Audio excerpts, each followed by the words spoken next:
Então, o regimento interno, com as informações mais detalhadas também a respeito de prazos, tempo de fala, essas informações mais detalhadas também está disponível na nossa página da auditoria na internet.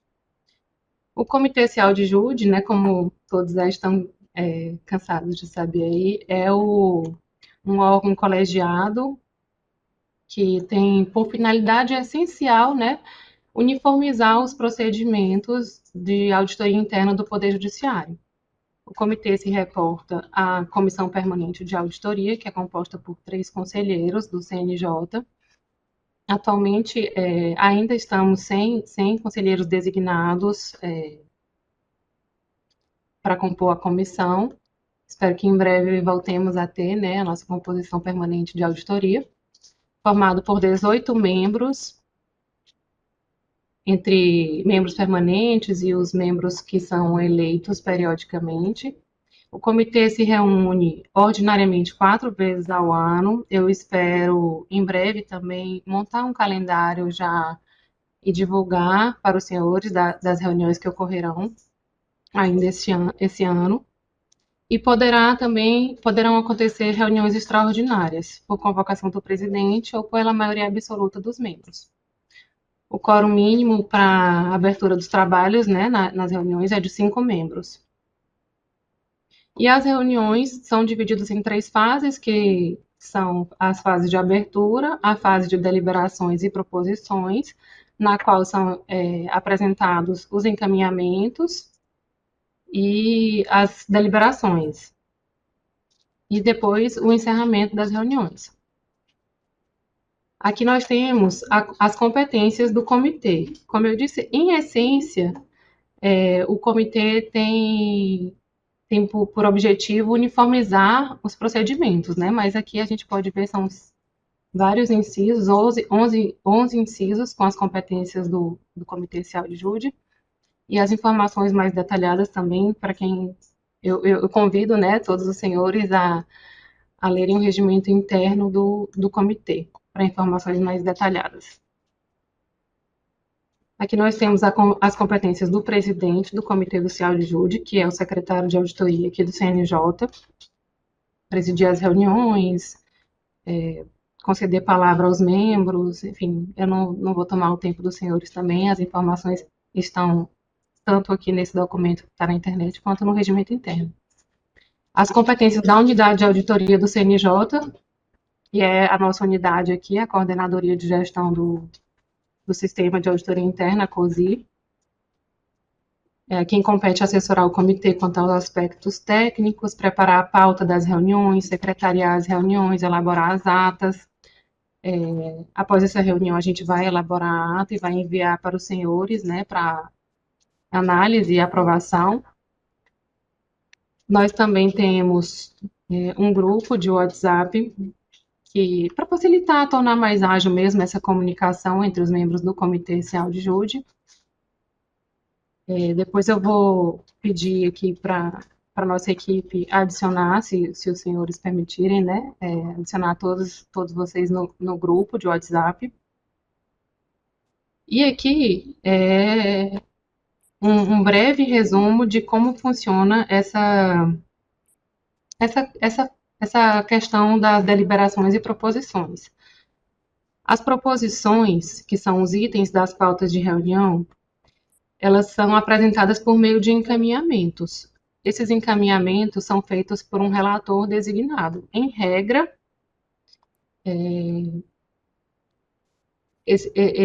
essa designação, na verdade, em regra, é por voluntariado, e caso não haja um voluntário para elaborar o encaminhamento, o presidente pode excluir o item da pauta ou incluí-lo numa pauta seguinte. As propostas de encaminhamentos deverão ser disponibilizadas ao presidente do comitê em até 5 dias úteis antes da reunião ordinária.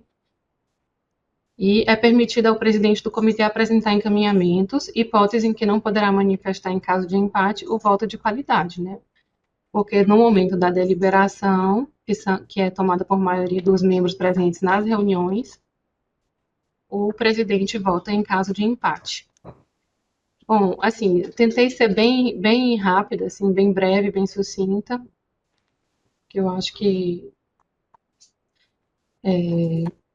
Não me cabe aqui ficar lendo o regimento interno, tomando o tempo, mas qualquer dúvida, a gente aqui da COSI, da Secretaria de Auditoria do CNJ, está à disposição. Eu vou pedir também para o pessoal já colocar aqui no chat da reunião os contatos, tanto de e-mail quanto de telefone aqui nosso. E estaremos também nos grupos, né, de WhatsApp, para o que for necessário. Estamos aqui para contribuir com todo o sistema de auditoria do Poder Judiciário. Tá bom? Passar a palavra agora para o Lino para continuidade da pauta da reunião. Obrigado, André. Então, essa é a apresentação de como funciona em linhas gerais o Comitê do Cielo mais uma vez, bem-vindo a todos, desejando a todos que participem ativamente, contribuam muito para o desenvolvimento do sistema. Também agradecendo aos presentes que participaram da gestão do biênio 2022 a 2024, por todo o trabalho realizado e por toda a dedicação e disponibilidade que tiveram durante esse período.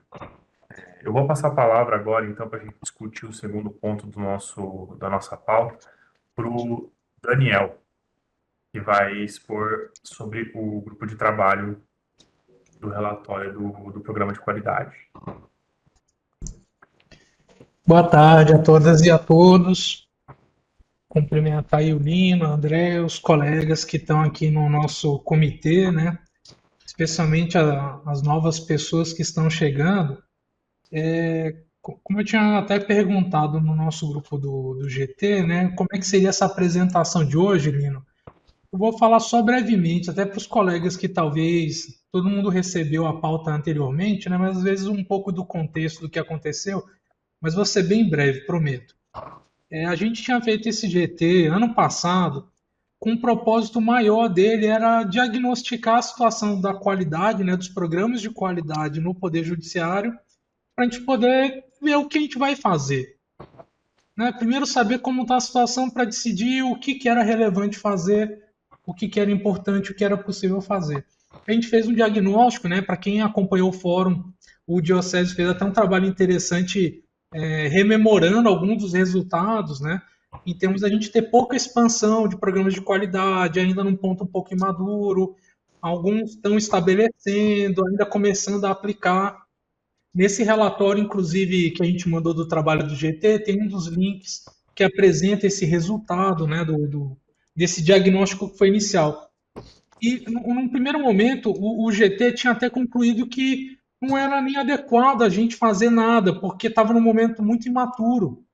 Né? Os programas estavam sendo instituídos, alguns revisando. Oi?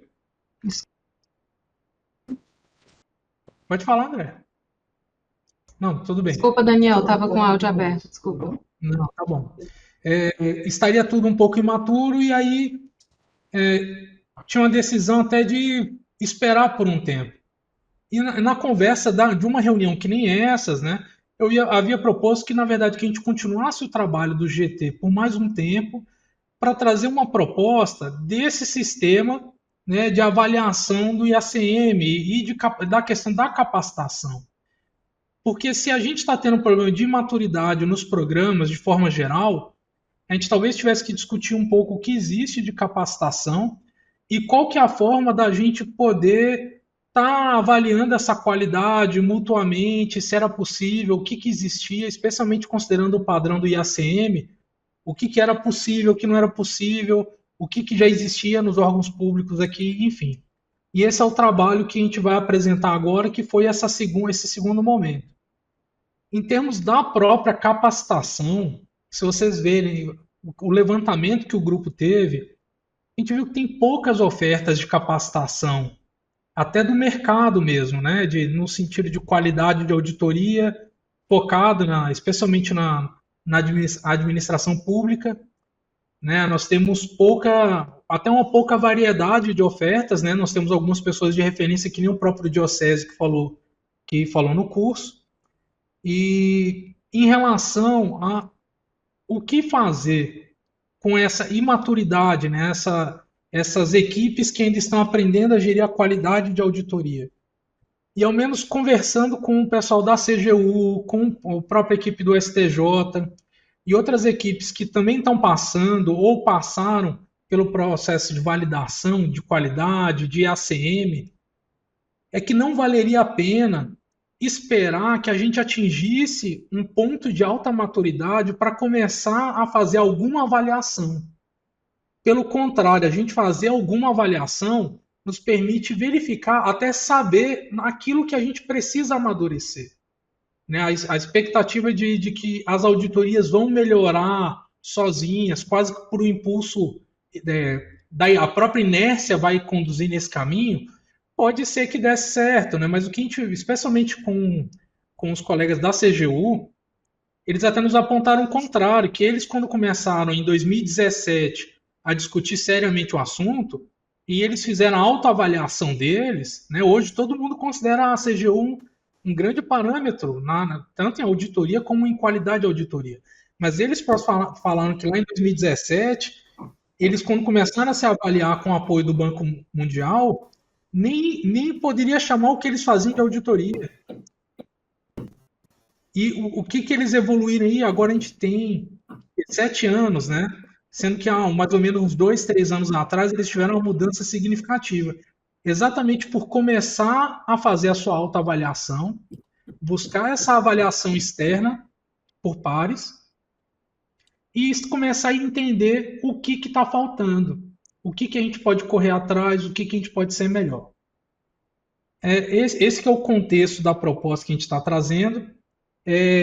O final desse documento, ele traz os pontos importantes da proposta, que é uma parte que a gente até resumiu o que seria, e eu vou só terminar a minha fala trazendo esses pontos aqui. O que seria a proposta? Dentro do próprio CIAL de Jude, se for possível, né, até os colegas do próprio CNJ nos falarem se é possível fazer essa estrutura dentro do CIAL de Jude, a gente fazer uma rede colaborativa para fazer essa avaliação mútua dentro do modelo de capacidade de auditoria interna do IACM, né? Onde a gente faria uma rede por aqueles que têm interesse, seria algo voluntário. Então, os órgãos, né, as auditorias que tivessem interesse, iriam se manifestar formalmente aderindo e fazendo parte dessa rede que seria criada. Disponibilizariam pessoas para ajudar nessas avaliações mútuas. Se puderem disponibilizar também, uma coisa que a gente botou na proposta, quem puder disponibilizar mais gente para ajudar, disponibiliza. Quem puder disponibilizar uma pessoa para ajudar, disponibiliza. Quem não puder disponibilizar, o grupo teria que avaliar, né? Não daria para aceitar quem não tenha como compartilhar também pessoas, sem fazer uma avaliação se o grupo consegue assumir essa atividade. Porque o trabalho de avaliação do IACM envolve a autoavaliação de cada um que for aderir e uma avaliação externa, que seria feita por meio dessa rede. Né? Então, essa disponibilização de pessoas para auxiliar seria exatamente para a gente ter uma equipe de trabalho que a gente pegaria 2, 3 pessoas para fazer essa avaliação externa nos órgãos participantes. Então, fazer essa avaliação mútua de uma forma integrada. Por que não fazer essa avaliação mútua? Tipo, meu órgão faz a avaliação do seu e o seu faz de outro. Porque tem órgão que não vai ter equipe que consiga fazer isso. Ou se vai ter uma pessoa só que consiga, ou que tenha conhecimento para fazer isso. Né? Às vezes tem equipe de auditoria que é muito pequena, então ela não vai conseguir disponibilizar 2, 3 pessoas para fazer esse trabalho, que é um trabalho que não é muito demorado, mas ele é como se fosse uma auditoria, que tem vários checklists a serem feitos, tem verificação, reverificação. Então é um trabalho que demanda da equipe, né? Essa pessoa disponível vai ficar disponível o ano inteiro? Não, em alguns momentos. A ideia é que cada pessoa ali que está voluntariamente, o órgão aderiu voluntariamente, né, mas a pessoa disponível em nome de seu órgão vai fazer uma validação ou 2 por ano. Né? Isso concomitante com seus trabalhos no órgão de origem. Outro elemento dessa proposta é que essa rede trabalhe na capacitação tanto desses colegas que estão ali disponibilizados e, claro, eventualmente a gente pode fazer essa capacitação Uma vez que a gente vai tendo cada vez mais colegas treinados em ACM, programa de qualidade, eles podem, seja pela rede ou mesmo os convidados, fazer capacitação nos órgãos, seja os aderentes, seja qualquer órgão do Poder Judiciário, né? Porque vão ser pessoas que vão estar se capacitando, participando dessas atividades. Então a gente vai construir uma equipe boa que vai ter conhecimento para multiplicar esse conhecimento que nesse momento, pelo nosso diagnóstico ali, não está no ponto ideal. Outro ponto da proposta. A validação, se vocês olharem lá na proposta, tem aquela chamada matriz de uma página, que são onde tem os KPAs, né? São os elementos. Deixa eu ver se eu acho a página aqui. Página 4. Para cada nível que você quer atingir no IACM, você tem que cumprir todos os KPAs daquele nível, para você dizer que você está naquele nível. Então todo mundo começa no nível 1, né? E aí você chega no nível 2, nível 3, nível 4. No início, a gente sabe que tem uma assimetria muito grande entre unidades aqui. Vai ter unidade que vai lutar para chegar no 2, vai lutar para chegar no 3. Vai ter unidade que às vezes vai olhar e vai dizer, eu não consigo nem atingir o 2. Então a gente está colocando a possibilidade do nosso trabalho de validação também fazer o reconhecimento dos KPAs individualmente. Não que o KPA vai dizer que você é daquele nível, mas com uma forma de estimular que aqueles que não conseguem atingir o nível, pelo menos persigam esses KPAs que são importantes, porque em algum nível a sua maturidade vai caminhar. E talvez, eventualmente, até puxe para o processo de validar os itens que estão faltando. O resto são alguns detalhes, né?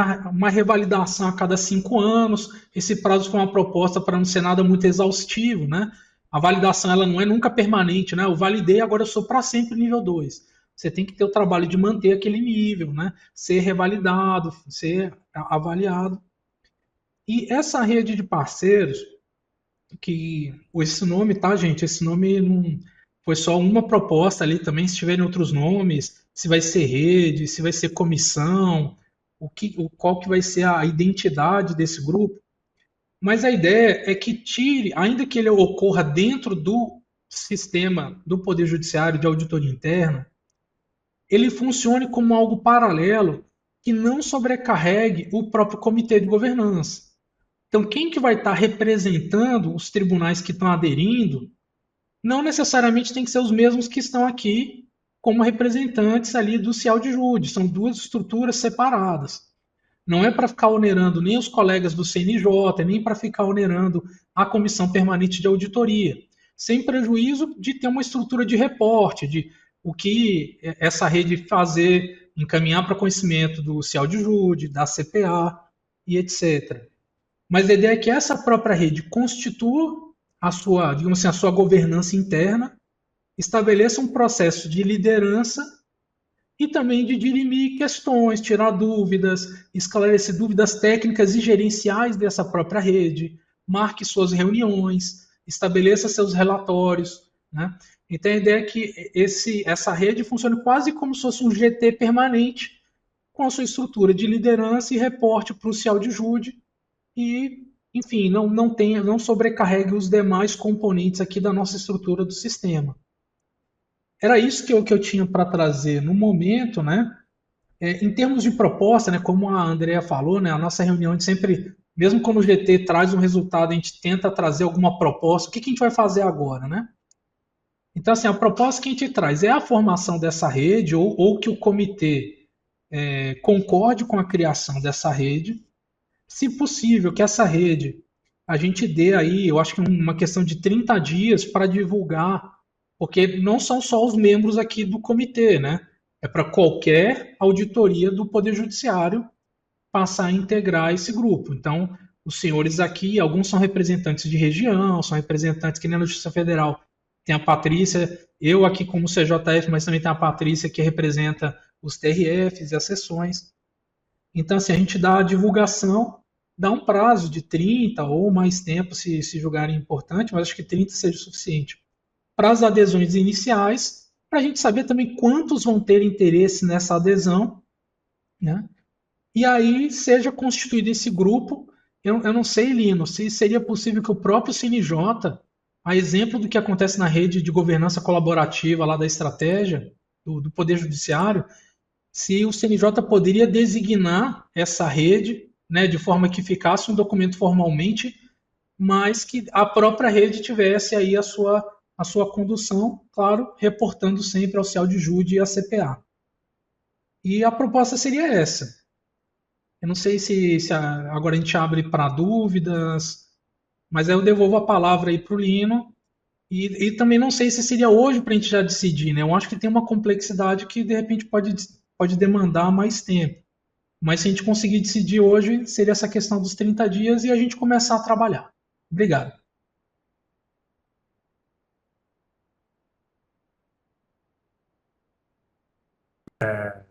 Adail com a palavra. Acho que é o único inscrito, né?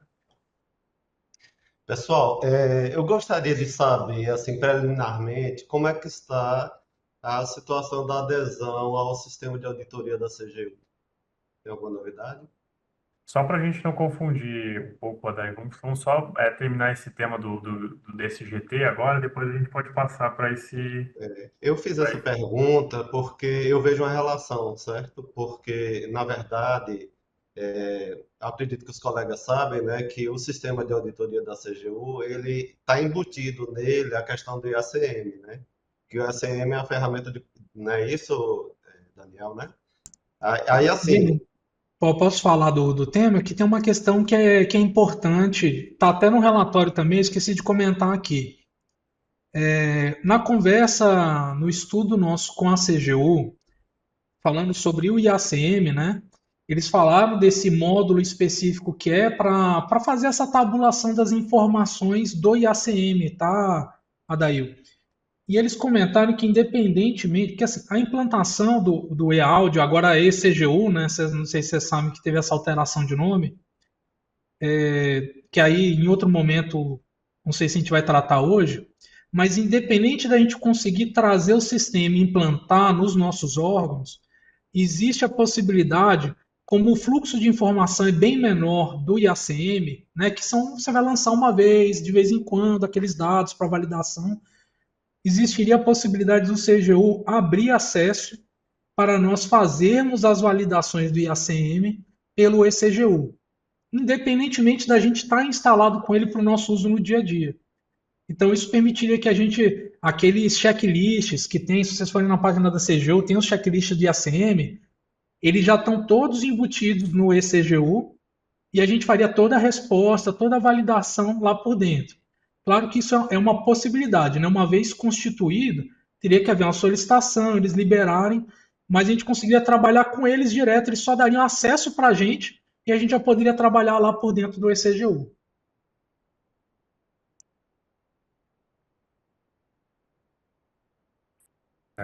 Diocésio.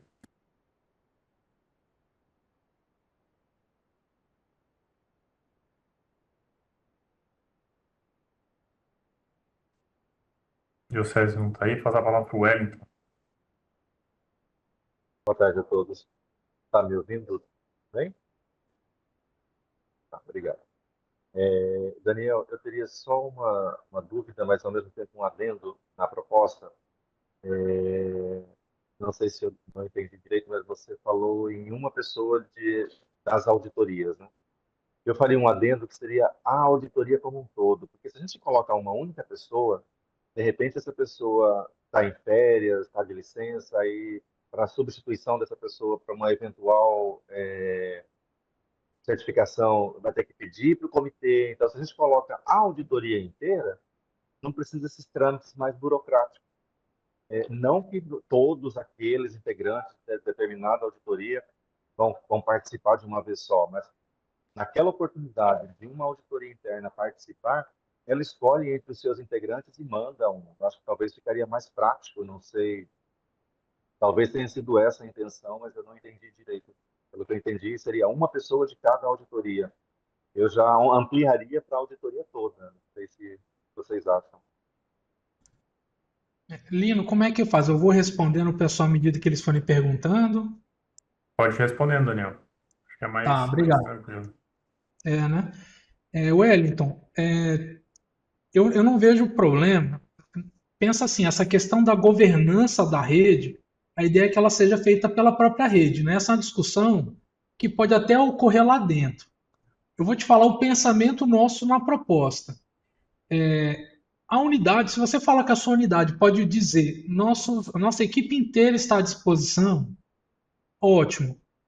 Mas tem que lembrar que esses colegas vão ter que se capacitar não só em qualidade como no IACM, porque cada KPAzinho ali, ele tem uma lista de fatores que tem que ser avaliados, então é como se você preparasse cada colega para realizar uma auditoria de complexidade, eu diria, média para alta, sabe?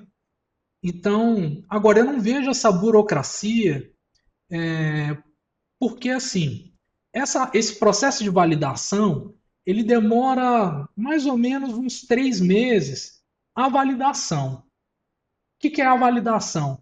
É o colega chegar lá, provavelmente o próprio órgão fez a sua autoavaliação primeiro, né? Ele pegou aqueles mesmos questionários e se autoavaliou, juntou as evidências, e aí vem o colega, né, que são esses colegas que nós teremos na rede, e vem fazer uma validação externa. E aí ele vai pegar essas evidências, vai ver cada coisa, vai consultar o tribunal, né, no caso a auditoria que está sendo validada, sobre aquilo, vai tirar alguma dúvida, vai detectar alguma coisa que está faltando, vai pedir alguma adequação. Se tudo der certo, vai demorar uns 2, 3 meses. Pode demorar um ano, que às vezes, ó, esse KPA aqui está faltando, tem que fazer isso aqui, isso aqui. Então, essa equipe ali, na eventual férias, num eventual afastamento, eu não vejo esse prejuízo todo, não, porque é um processo longo, ele não é eventual, não é um dia que ele vai lá e faz o trabalho. E, normalmente, a equipe que vai fazer a validação vai ser composta, como eu falei, de 2 a 3 pessoas. Podendo, aí depende de quantos voluntários teremos, né? Ter até um pouco mais. E aí pode ser do seu tribunal, pode ser uma equipe mista de vários tribunais, né? O importante é isso. Eu só acho que a gente não ganharia muito de fazer uma nomeação genérica de uma auditoria inteira, porque eu tenho que ter aqueles colegas que estejam se capacitando, pelo menos estudando o tema. Porque senão vai travar, porque ele vai ver um documento e não vai saber, será que está atendendo aquele item ou não? E até uma coisa que é importante dessa rede estabelecer, essa governança, que é o que o CONASSE fez, o que a CGU tem feito. Tem vários KPAs que você vai ler o item lá e você vai ver os itens de verificação e aí surgem as dúvidas. Isso aqui atende esse KPA? Essa estrutura atende esse KPA? E a gente tem que começar a discutir e tomar essas decisões e registrar essas decisões, formando uma espécie de jurisprudência ali, né? Do que é aceitável para aquele nível, daquele KPA, daquele nível, etc. Né? Como o Diocésio, eu não sei se ele está aí, né, ele até pediu a palavra, que uma coisa que ele falou no evento que é muito importante. Existe uma necessidade de interpretação do IACM na hora de julgar se você está atendendo ou não. Agora, não é o caso da gente fazer uma adaptação, tentar mitigar o IACM, tentar minimizar os itens, mas a interpretação ela tem que ser feita e ela tem sido feita até pelo Banco Mundial quando tem avaliado as instituições brasileiras, né?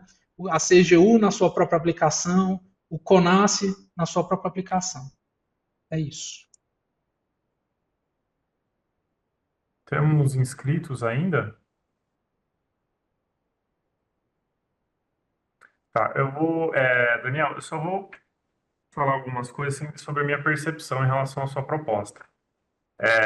Eu acho que é louvável a gente começar a atuar de forma mais contundente em relação ao IACM, mas eu só temo sobre a quantidade de instituições já credenciadas, já validadas do Poder Judiciário, para a gente ter esse know-how também de uma instituição avaliar a outra. Então, essa é a primeira questão que eu levanto. Eu não sei quantos tribunais ou órgãos hoje do Judiciário já têm essa certificação.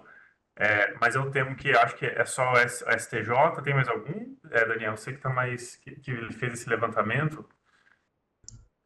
Que eu me recorde, tem o STJ e o TJDFT que está no processo de validação. Está no processo de validação. Pelas nossas conversas aqui no CNJ, até a gente fez curso do IA Brasil sobre o IACM. Mesmo com o curso, a gente tem muitas dúvidas ainda e a gente está em busca de se capacitar aqui mesmo nós do CNJ para entender melhor, entender os critérios. A gente pegou relatório de avaliação externa e de autoavaliação de algumas instituições para entender tudo isso, para a gente desenvolver um plano de ação. Então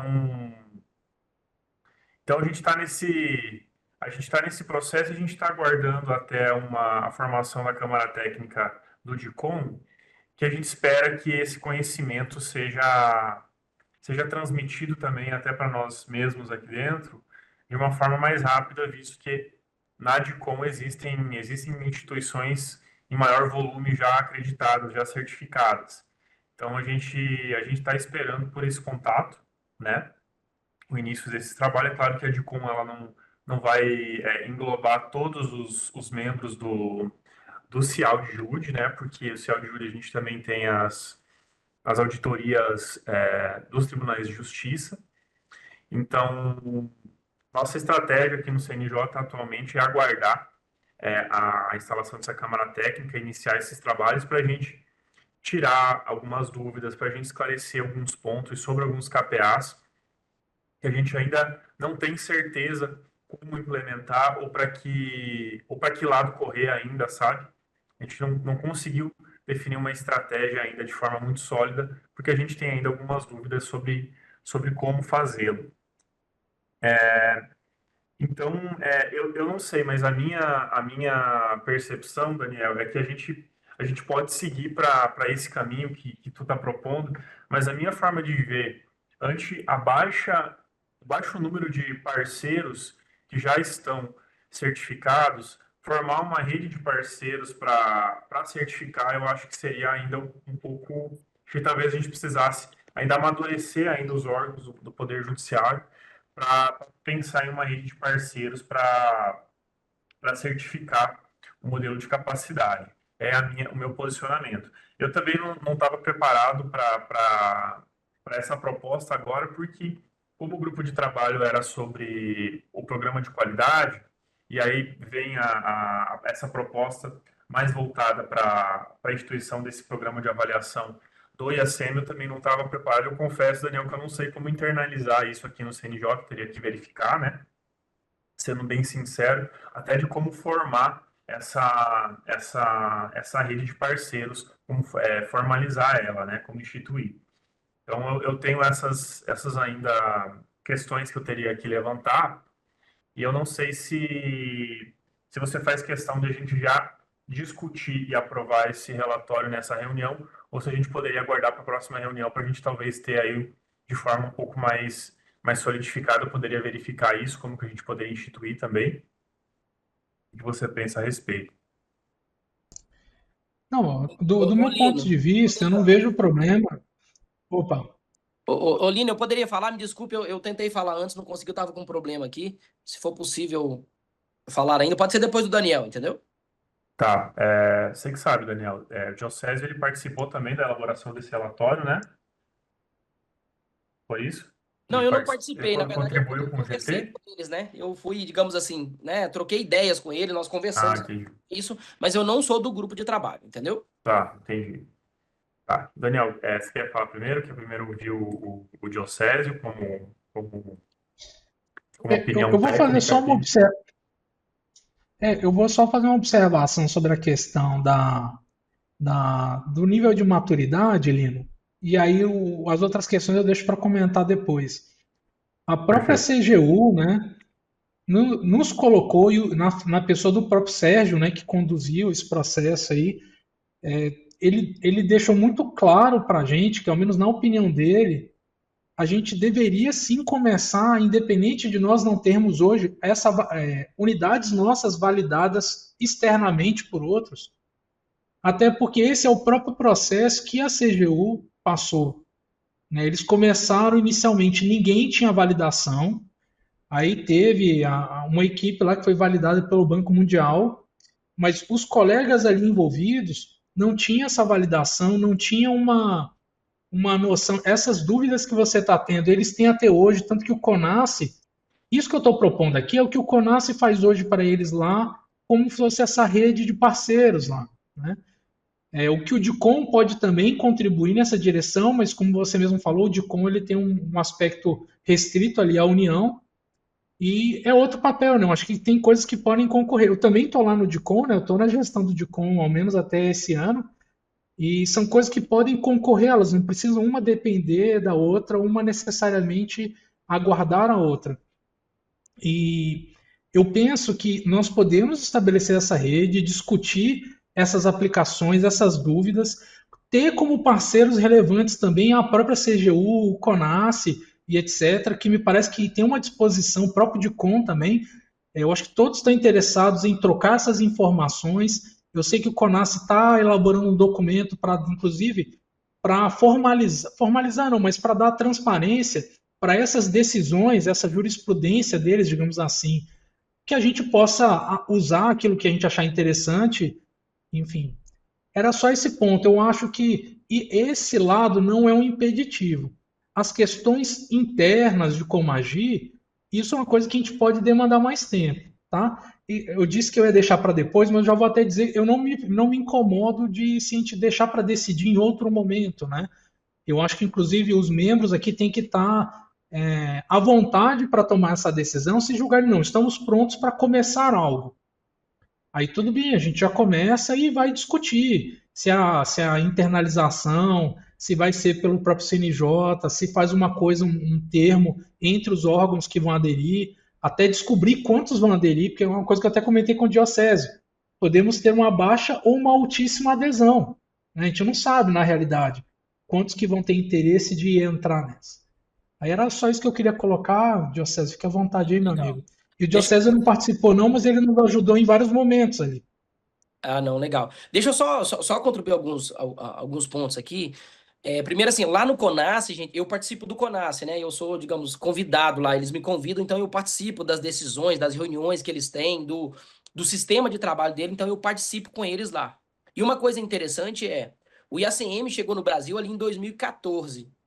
Enquanto o CONASSE não formou essa Câmara Técnica, não juntou as pessoas, a coisa não caminhou. E outra, assim, uma coisa que eu vejo é o contrário, né? Por não termos nada que a gente tem que se juntar. Ou seja, então nós precisamos, por exemplo, então nós precisamos de um mesmo entendimento, nós precisamos de treinamento, nós precisamos de planejar autoavaliações, planejar validação externa, mas tudo isso, se não tiver um corpo junto ali caminhando, cada um caminhando por si não vai dar. Por exemplo, quando o CONASSE começou lá, quando o CONASSE começou, não tinha nenhum nível 2, nenhum deles era nível 2, nenhum. A maturidade era, eu diria que mais baixa do que a nossa, tá? Eu diria que a maturidade era mais baixa do que a nossa de forma geral. Então, mas eu entendo, então, até entendo a preocupação do Lino, né? Mas assim, mas eu acho que por essa problemática toda, é que a gente tem que ver uma forma. Agora, essa forma que a gente vai ver é que tem que ser muito bem vista, né? Muito bem vista, assim. A gente já tem algo que está funcionando, isso é muito bom, né? Está funcionando lá no CONASSE. Então, lá no CONASSE, e aí até trazendo um pouco do que o Wellington falou, é assim, não é que você não vai ter todas as auditorias participando, você pode ter todas as auditorias participando, mas cada auditoria disponibiliza ali, por exemplo, 2 servidores para participar dessas autoavaliações. Porque a equipe ela tem que se autogerir, se autofuncionar, né? Não dá para depender dos outros. Então, mas assim, mas a capacitação é possível que a capacitação seja para a equipe toda, não teria um problema. Agora, você tem que ter cada tribunal, cada aderente, digamos assim, teria que dar alguns representantes para quê? Para que eles possam participar dessas validações externas. É assim que funciona lá no CONASSE, né? Então, por exemplo, se você vai ter uma validação lá da CGE de Goiás, aí você pega alguém lá da CGE de Belo Horizonte, de Minas Gerais, alguém da CGE da Paraíba, alguém da CGU, e aí essa equipe aqui vai fazer a validação externa. Depois que ela fez a validação externa, aí o CONASSE, né, ele concede ali aquele nível. Agora, e uma outra coisa importante depois que a gente formar esse, seja lá qual for o nome, né? Se é rede de parceiros, se é uma câmara técnica, se é um grupo de trabalho, né? O grupo de trabalho dependeria muito porque tem ponto certo, mas ou seja, independente do nome, vai ter que ter, digamos assim, um normativo de funcionamento, né? Um regimento interno ali, assim como lá no CONASE tem. Como que é o funcionamento disso aqui? Agora, preferencialmente, que isso não dependa lá, que isso seja definido aqui pelo CIAL de Jude, né? Do CIAL de Jude para cá, exatamente por quê? Porque é alguma coisa técnica, é um modelo que já está colocado. Então, acredito que a gente consiga tratar isso só dentro do CIAL de Jude. Mas assim, eu mesmo acho que, assim, se me permite a opinião, que não é hoje que a gente tem que decidir, mas eu sugeriria, o Lino e Daniel e demais colegas, que a gente tivesse uma reunião ordinária para isso. Porque extraordinária, né? Porque de repente esperar a ordinária pode demorar muito. Né? Então, que assim que a gente tivesse, né, conversado, levantado, informado devidamente, que a gente, né, convocasse ali uma reunião extraordinária para a gente tratar esse assunto especificamente, mas já trazendo os mais elementos, né? De repente trazendo já, né, como que a gente pensa, como que seria, poderia ser formatado, ou seja, trazendo mais elementos para que todos pudessem ter ali a segurança de tomar a decisão, né, de forma tranquila. Mas, ao meu ver, digamos assim, essa é a nossa única opção. Se a gente não, se não tiver uma equipe, seja ela qual for, um grupo assim como o CONASE, dificilmente um tribunal pequeno vai conseguir caminhar, dificilmente, né? Então, isolado é muito difícil. E quando junta, isso fica muito mais facilitado. Deu para ver isso plenamente lá no CONASE, né? Como eu falei para vocês, lá no CONASE, o desenvolvimento foi muito. Então, hoje, por exemplo, né, tiveram 24 controladorias que fizeram autoavaliação e validação ao mesmo tempo. Isso porque ele é muito menor que nós temos mais de 90. Então pode ser, como o Daniel falou, que a gente tem aí 80 órgãos participando, né? Ou 50, isso não importa muito, né? Quem quer participar. Então, assim, eu acho bem relevante a formação desse grupo, seja o nome qual for, exatamente para que a gente possa, esse grupo possa discutir como que nós vamos capacitar para poder fazer a autoavalidação, como que nós vamos fazer validação, como que vai fazer a avaliação externa, né? Inclusive, trazer o CONASE para nos ajudar, trazer os entendimentos que o CONASE já tem que estar disponível para nós, então fazer com que isso chegue a todo mundo. Então eu vejo muito importante. E aí a minha sugestão é que a gente faça aí né, se não for numa reunião ordinária, que a gente convoque uma reunião extraordinária, mas já trazendo esses elementos. E eu aqui me coloco à disposição para discutir aí, Lino, Daniel, para a gente, né, formatar isso aí, para que a gente possa tentar uma proposta o mais claro possível, para que todos possam ter segurança na hora de decidir. E eu fico aqui à disposição para qualquer coisa. Obrigado, Diocésio. No meu entender, vai totalmente ao encontro do que falou o Diocésio. E para mim, a parte que mais me toca em relação à fala do Diocésio é justamente aproveitar o conhecimento de outras instituições que já desenvolveram um conhecimento relacionado ao tema. O que mais me frustra é a gente, às vezes, estar trabalhando aqui e a gente ter CONASE já tendo desenvolvido alguma coisa, a gente já tendo DICOM trabalhando no mesmo sentido. Então, o que eu acho que a gente tem que trabalhar é junto com essas outras instituições que já possuem uma história, que já possuem conquistas em relação a isso, para a gente não começar do zero. Eu sou favorável a essa ideia, eu acho que a gente tem que discutir em relação a isso, mas eu entendo que a gente precisa ainda amadurecer um pouco mais aí para a gente pensar como que a gente vai fazer isso, como vai institucionar e como vai formalizar isso. Então, só para a gente já ir encerrando, gente, esse assunto, e consequentemente encerrando a nossa reunião, que a gente já está perto do nosso horário, eu vou passar a palavra para o Rogers. Está com a mão levantada. Boa tarde a todos. Assim, é até interessante, assim, complementando as palavras de Diocésio, a gente está aqui no âmbito do Superior Tribunal Militar, a gente está desenvolvendo, né, o nosso programa de qualidade, de avaliação da auditoria interna. Então, assim, já tem mais de 2 anos que a minha equipe, todos, assim, foram treinados pelo IA Brasil, no modelo de capacidade técnica da auditoria, tipo assim, no IACM.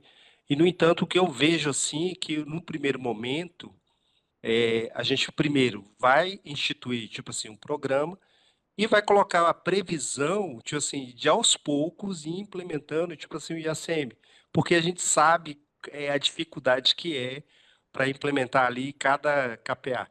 Às vezes, assim, a instituição atende, já tem alguns KPAs, por exemplo, do nível 2, do nível 3, né, até mesmo assim no nível 1, pode ter todos do nível 1, e, no entanto, é necessário que haja um tempo assim para as auditorias internas para cuidar dessa parte assim da gestão, porque às vezes está tão assim envolvido no dia a dia em executar o nosso plano anual de auditoria, o nosso plano operacional e realizar, em fazer as entregas dos trabalhos, a gente não separa um tempo para fazer essa parte da gestão. Então foi bem interessante essa visita lá no STJ.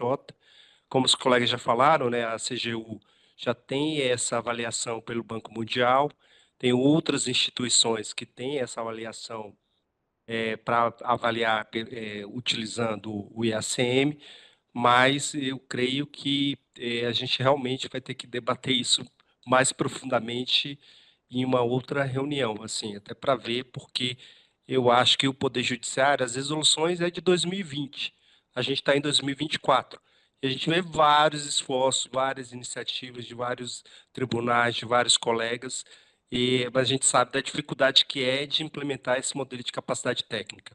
Tá? Era isso que eu queria complementar. Muito obrigado. Obrigado, Rogers. E agora está com a mão levantada aqui a nossa representante no comitê do IA Brasil aqui. Vou passar a palavra para a Tânia. Boa tarde, pessoal. Todo mundo bem? Boa tarde. Estão me ouvindo? Boa tarde. Estamos sim, Tânia. Sim. Boa tarde. Eu chegando agora, eu fiquei com duas dúvidas. Esse relatório que foi mencionado pelo colega Daniel, do Conselho de Justiça Federal, esse relatório vai ser disponibilizado para a gente ter uma noção do todo que foi avaliado, como foi trabalhado? Ele foi disponibilizado para os membros do comitê, Tânia, mas a Sim. gente pode disponibilizar, sim, para publicizar esse relatório, né, Daniel? Acho que não há nenhum óbice, né? Acredito que não. Perfeito. Bom, ok. E outra Tem coisa também que só ver ali, no se algum dado ali que a gente tenha colocado assim para os colegas aí, para a Tânia, sem problema. Eu só não sei se botar na página, a gente teria que ver se tem algum dado ali interno, né? Acho que Tá, não, mas seria para fazer essa revisão. perfeito. Ok. E a outra questão é a indicação do servidor, né, que vai trabalhar junto, né, nessa rede de parceiros, né, nessa rede colaborativa. Essa indicação, ela seria obrigatória? Assim, isso teria um peso obrigatório? Na proposta que a gente fez, seria obrigatória com a opção da rede aceitar parceiros que não tenham condições de oferecer. Eu estou colocando isso porque a gente não sabe. Se a gente, por exemplo, tiver 20 parceiros, que 19, 18 tenham condições de oferecer gente, 1, 2, 3 não tenham, o grupo consegue dar conta. Agora, se a gente tiver 20 parceiros, sendo que só 5 podem oferecer servidor, aí não dá. Então, lembrando que a proposta, no final, ela não é sobre seguir esses itens que a gente colocou, mas sobre criar uma rede para a rede discutir e ir decidindo, porque a realidade vai ser quantos vão aderir, qual que vai ser a condição. Vai estar todo mundo pronto para avaliar um nível inteiro? Vai ser um bando de gente querendo avaliar apenas um KPAzinho? Então, qual que vai ser a demanda que vai ter para esse grupo? Então, a proposta é mais uma provocação para a gente começar a fazer esse trabalho e indo em direção para a gente chegar no nível que estão os colegas que estão validados, que nem o CONAS, decidindo. É nessa direção, Tânia. A preocupação é exatamente assim, equipes pequenas, né, com demandas cada vez mais crescentes e urgentes, então, assim, exatamente para ter essa avaliação, né, de que existem equipes com 40 auditores, existem equipes com 3, né, e existem equipes. Então, assim, se for obrigatório, pesa muito, né, vai ser mais uma demanda obrigatória que a gente vai ter que cumprir. Mas então eram só essas duas questões. Eu gostaria muito de ver esse relatório que vocês produziram e podem contar comigo, assim, estou à disposição para o que vocês quiserem discutir alguma coisa, eu estou à disposição, tá bom? Obrigada, boa tarde. Muito obrigado pela participação, Tânia. Eu vou agradecer aqui imensamente o Daniel pela coordenação desse trabalho. Daniel, quer dar mais uma palavrinha? Não, Lino, era só em relação à proposta do Diocese, que se a gente for fazer, seja uma reunião ordinária ou extraordinária, que a gente verificasse a possibilidade de, nessa reunião, não sei se a gente teria como trazer na sala todos os interessados, mas ao menos abrir um canal para perguntas para os colegas de outros tribunais que não tenham representação direta no comitê. E se a gente for marcar um outro dia, de repente a gente até fazer um levantamento prévio de quantos teriam interesse de aderir, que isso responde muita pergunta, né? Quantos teriam interesse, quantos teriam interesse e teriam condições de colaborar. Isso pode até afetar a decisão de constituir isso ou não, fora as questões que você colocou que eu acho realmente muito relevantes, que é a própria a burocracia interna, né? Como é que isso vai se dar, qual que vai ser o tipo de grupo, se vai ser no CNJ, se não vai ser, enfim. E agradecer aí o apoio dos colegas do CNJ nesse GT, apesar de que o GT foi composto por colegas de outros tribunais, né? Tá lá no relatório quem fez parte, mas a gente teve muito apoio dos colegas daí, e inclusive nos ajudando, orientando e corrigindo parte das coisas que a gente foi construindo. Perfeito, Daniel. Nada que agradecer, a gente está sempre aqui à disposição. Esse assunto, gente, ele vai se prolongar, tá? Então a gente não vai encerrar ele aqui, então a gente vai ter que marcar uma outra reunião e a gente vai ver como que a gente vai fazer, seja ordinária ou seja extraordinária, para discutir especificamente isso. Agora o nosso tempo de reunião já está esgotado, mas a gente vai continuar assim, e aí todos, em sendo designada uma outra data para a gente tanto debater quanto deliberar, todos os membros do CEL de Júdice serão convidados novamente a participar, e aí a gente retoma esse assunto, certo? Eu vou dar encerramento. O e-mail para assinatura, não sei, eu acho que já foi enviado. Quem não recebeu ainda o e-mail da assinatura do termo de posse pode entrar em contato com a equipe aqui da COSI. Vai ser enviado, Lino, vai ser enviado hoje, essa tarde ainda. Perfeito. Está sendo enviado em breve. A gente está à toda disposição para auxiliá-los, tudo bem? Então, eu agradeço novamente a participação e a disponibilidade de todos, novamente agradecendo os membros do biênio 22 e 24 que participaram até esse momento e dando novamente boas-vindas aos novos membros. Eu declaro encerrada a 12ª reunião ordinária do Comitê de Sistema de Auditoria Interna do Poder Judiciário. Muito obrigado. Ok. Boa tarde. Obrigado. Boa tarde. Boa tarde a todos. Boa tarde, pessoal. Boa tarde. Boa tarde a todos. Boa tarde.